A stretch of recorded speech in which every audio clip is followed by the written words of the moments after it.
voulais vraiment que les personnages féminins, ils aient vraiment une vie propre, ils vivent d'eux-mêmes et pas à travers d'autres personnages, et encore moins à travers les personnages masculins de l'histoire.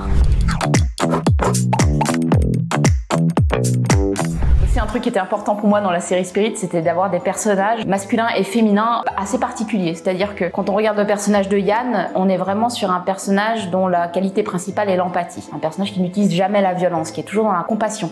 Donc comme je disais, presque un peu trop en fait. Ce que j'aimais beaucoup avec le personnage de Yann, donc le personnage principal du tome 1 et du tome 2 de Spirit, comme il est très empathique en fait, on est vraiment dans l'anti-masculinité toxique. On est vraiment dans un personnage qui n'utilise pas de flingue. J'ai vraiment veillé à ça. Par exemple, dans le tome 1, il y a des scènes de bagarre, il y a des scènes un petit peu violentes, tout ça. Mais à aucun moment, il va utiliser une arme pour se défendre. À un moment, il va se défendre, il va utiliser le flash d'un appareil photo. Donc c'est pour montrer justement que tout ça, c'est réfléchi, c'est pensé.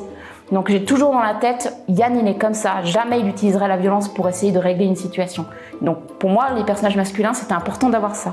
Ensuite, on a Haruhi qui est un antagoniste, et moi c'était important de ne pas avoir un personnage tout noir, quoi. Enfin je veux dire, moi les antagonistes, qui veulent dominer le monde et ils veulent le pouvoir, ça m'intéresse pas.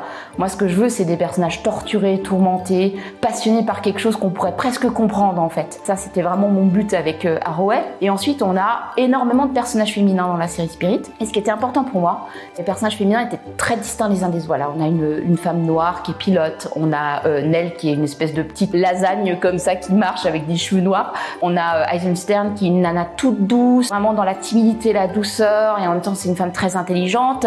On a Madame Gluckman qui est une espèce de petite vieille qui travaille dans un bureau.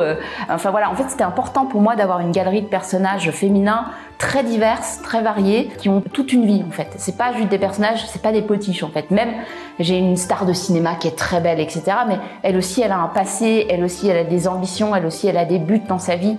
Et tout ça, c'était important pour moi. Je voulais vraiment que les personnages féminins, ils aient vraiment une vie propre, ils vivent d'eux-mêmes et pas à travers d'autres personnages, et encore moins à travers les personnages masculins de l'histoire.